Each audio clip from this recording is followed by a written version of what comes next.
Continuando então, pessoal, uma solução hipertônica, então, a gente já falou que ela é, né? A gente tem, por exemplo, a solução glicofisiológica e o soro glicosado 10%. Uma solução hipotônica, cloreto de sódio 0,3, cloreto de sódio 0,45 e solução glicosada 2,5. Vocês estão vendo aqui que a gente não colocou a água destilada. Por quê? A gente aplica ou bebe água destilada, pessoal? Pura. Vamos falar pura, né?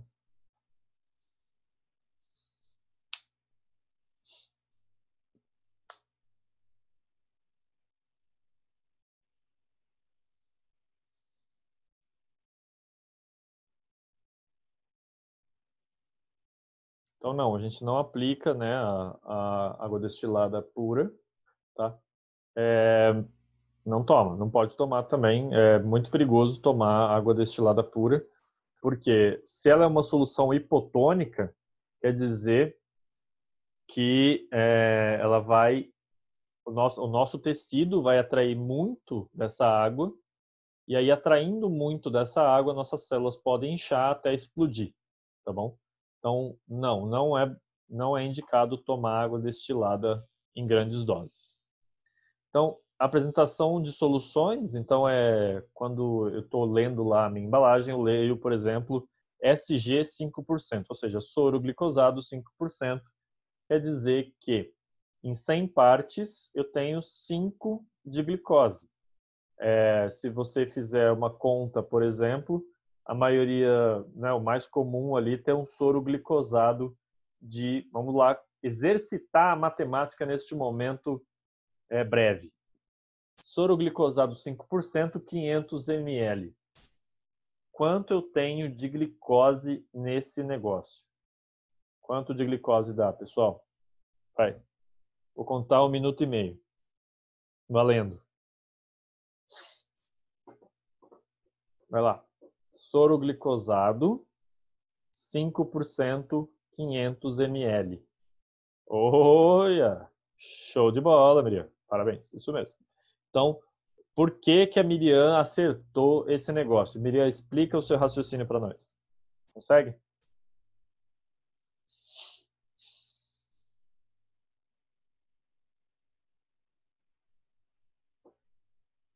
Tabuada de 5. Então, a Miriam, olha só, quando eu falei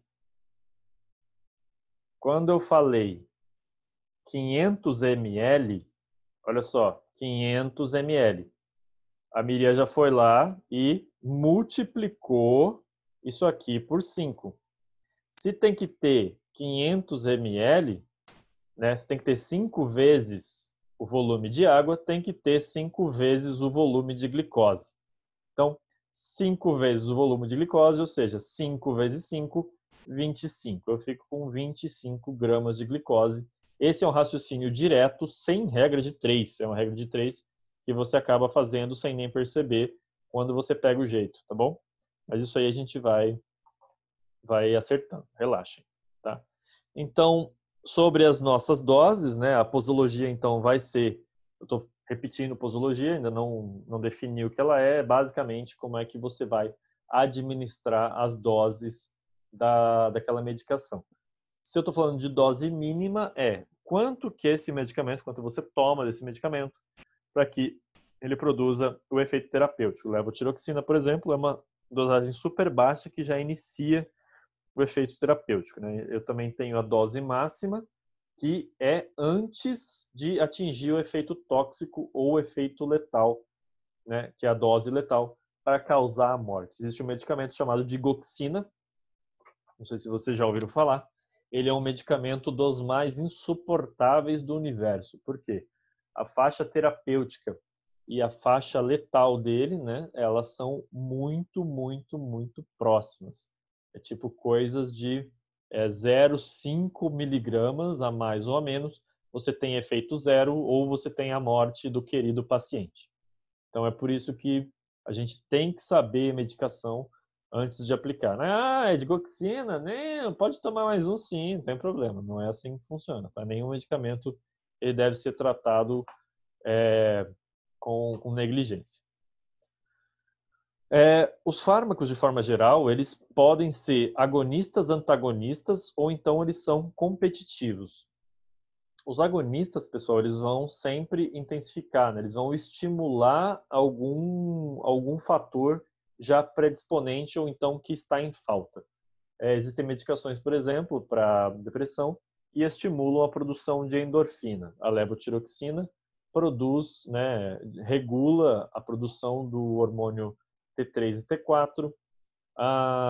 Algumas medicações tentam fazer com que você produza um pouco de insulina, né, para alguns tipos de diabético tipo 1, principalmente, são drogas experimentais. Enfim, várias drogas que estimulam, né, a produção de alguma coisa que pode estar em falta no seu corpo. Os fármacos antagonistas fazem justamente o contrário, diminuem essa liberação de medicação, de substâncias. As medicações calmantes diminuem, por exemplo, os níveis de adrenalina, catecolaminas, todos os hormônios do estresse, tá? Por exemplo, pânico, né? Então, a maioria dos fármacos são antagonistas, né?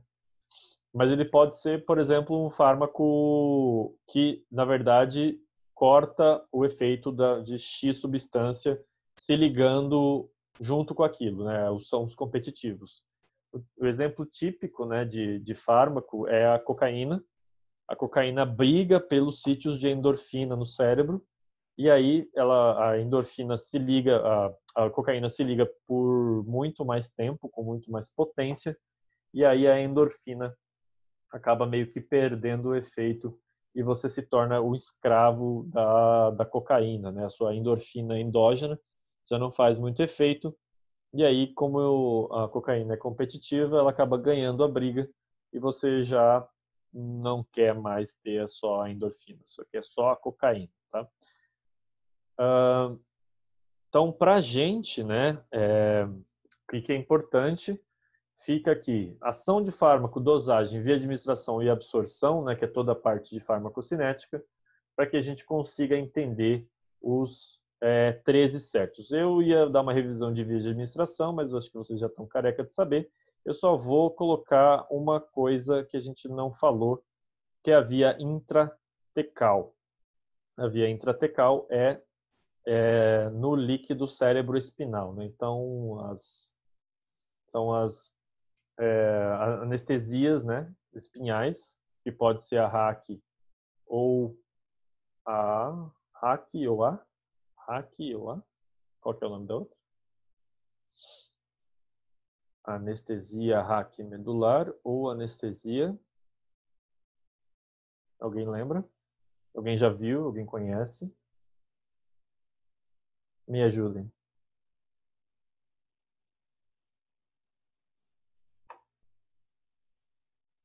Anestesia RAC medular ou anestesia...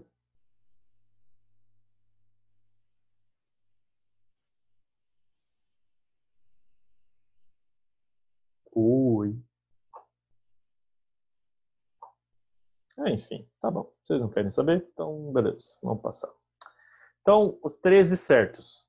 Vamos ver se alguém acordou. Peridural, perfeito. Obrigado, Gislaine. Isso mesmo. Então, por que que então essas são por via intratecal, né, que é no líquido cérebro-espinal. Então, a gente hoje tem 13 certos. Na minha época eram 9, né, hoje já são 13, e a gente tem, iniciando a prescrição correta, que tem que falar o nome completo do paciente, data de nascimento, número de atendimento, prescrição e data atualizada. A gente tem que sempre verificar todos esses certos aqui, pessoal, para saber se está tudo nos conformes. Então, paciente certo, medicamento certo, validade certa, apresentação correta. Eram 9, Thalita, eram 9. São 13 agora, tá? Quanto mais certo, melhor. dose certa, compatibilidade, porque existem medicações que competem, né? A gente acabou de falar disso. A varfarina, né, é um anticoagulante super. O negócio reage até com leite, se você for ver. Então, as medicações têm que ser compatíveis, né, em relação aos horários. Então, eu não posso, por exemplo, colocar um estimulante junto com um depressor do sistema nervoso, que aí elas vão brigar e não vai ter efeito nenhum. Tá? A orientação certa, ou seja, você está humanizando aquele paciente, você está falando para ele para que serve essa medicação, por que ele está recebendo essa medicação, e o porquê quais são os prós e os contras de tomar e não tomar a medicação, né? A via de administração correta, você não vai tentar colocar um via oral, via retal, você não vai tentar administrar um via intramuscular por via subcutânea, e você não vai tentar administrar um via, sei lá, sonda por via vaginal, tá? Via de administração tem que ser a correta. Não pode, vou falar de novo, porque eu já presenciei alunos e profissionais fazendo a diluição de comprimido para aplicar via intravenosa. Pessoal, pelo amor de Deus, o negócio está escrito via oral. Se é para via oral, ele não é para outra via. Só serve para via oral, tá bom? Horário certo, justamente para aquele efeito de platô que a gente conversou, né? Pela dose ter um certo tempo de meia dose, por ele ter um tempo onde ele fica no efeito terapêutico, então a gente sempre tem que manter o horário certo. O tempo de administração certo, por exemplo, eu não posso passar um tramal em 10 minutos, gente. A não ser que você odeie sei lá, cara, você tem algum problema e aí você quer se vingar do outro plantão fazendo o paciente vomitar o quarto todo. Aí você pega o tramal, né, aquele tramalzinho de 100 ml lá, você vai aplicar no paciente que está com dor, aí você abre aquela pinça para passar em menos de 5 minutos. O paciente vai vomitar o quarto todo, vai vomitar se ele conseguir levantar, ele vai vomitar no corredor, vai vomitar na enfermeira, vai vomitar no plantão, vai vomitar em você, no elevador, vai vomitar em todo mundo. Então, esse tempo de administração, ele precisa ser respeitado, né? Você não passa um antibiótico potente em 10 minutos, em 1 hora. Ele tem que ser respeitado e é por isso que vocês têm que aprender a fazer o cálculo de gotejamento e a controlar as malditas bombas de infusão e os infelizes dos equipos de infusão de fluidos, né? Que, assim, por mais que a gente tenha o controle ali, eles sempre estão desregulando e ou estão atrasando ou estão adiantando a medicação. Por isso que a enfermagem tem que ficar ligada sempre, tá? Ação certa, então, beleza, você administrou aquele medicamento, qual que está sendo o efeito no paciente? Será que está tendo o efeito correto? E se você está verificando que está justamente o contrário, ou se ele está dizendo que está com dor ainda ou está com alguma reação adversa medicamentosa. Então, a ação certa, ela tem que ser verificada o tempo todo, tá? E, claro, o registro certo, você não deixa de registrar as coisas que você faz por uma questão jurídica, por uma questão que você tem que embasar aquilo que você faz. Então, se você escreveu o que você fez com esses 13 certos, pessoal, você não vai ter problema nenhum, né? Uma possível avaliação da sua conduta, ela vai verificar que você fez tudo certo e foram ou forças maiores ou culpa de outra pessoa ou enfim, né, que foi culpa de ninguém, que não podia ser evitado aquele problema, tá? Então o registro certo ele tem que ser feito sempre, né, no medicamento, hora, dose, via e se apresentou alguma reação. Vocês perceberam que eu não li todos os certos, porque eu vou deixar esse material para vocês e vocês podem consultar na hora que vocês quiserem, tá? já está disponível a atividade para vocês, é uma atividade super simples. Vai ter algumas coisas que vocês vão ter dificuldade de encontrar, mas, por favor, insistam na pesquisa que vocês vão achar, né? As leituras vão ser um pouco mais complicadas, mas qualquer dúvida eu estou aqui, tá? Eu só não vou poder interpretar para vocês, né? Mas eu vou falar se a fonte é legal ou não. Belezinha? Então, por hoje é isso, tá? Eu gravei, já vou colocar para colocar no YouTube. E aí vocês têm 1h30 para continuar a atividade, né? Na verdade, vocês vão continuar porque é basicamente completar a tabelinha que vocês já começaram a construir, que aí vai formar o raciocínio de vocês em relação às medicações. Qualquer dúvida, estamos aí. E até quinta-feira, onde, deixa eu só confirmar, eu tenho quase certeza que a gente inicia a tão temida matemática. Deixa eu só confirmar.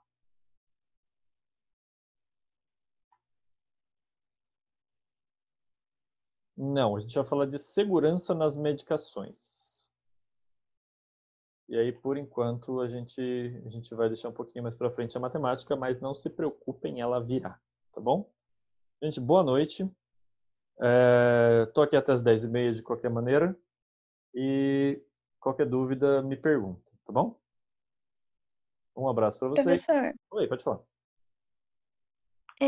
você falou que a gente vai continuar a tabela. Vai ter prazo para terminar a tabela? Vai ser hoje ou você vai dar mais algum dia? Deixa eu ver se eu coloquei prazo ali na atividade.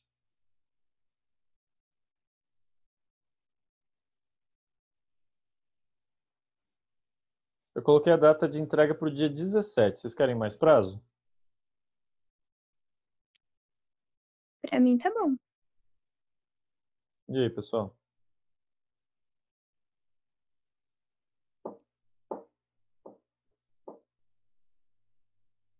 Então, perfeito. Então, vai ser dia 17 a entrega. E aí é completar com as informações, basicamente, que a gente conversou hoje, tá bom?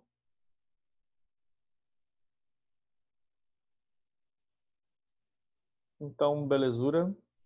Gente, boa noite e até. Tá? O meu bebê não nasceu ainda. Se ele nascer entre hoje e amanhã, o que é o esperado, a gente não se vê nem nesta quinta, nem na outra terça. Mas eu vou atualizando vocês, beleza? Bye, bye. Tchau, tchau, pessoal.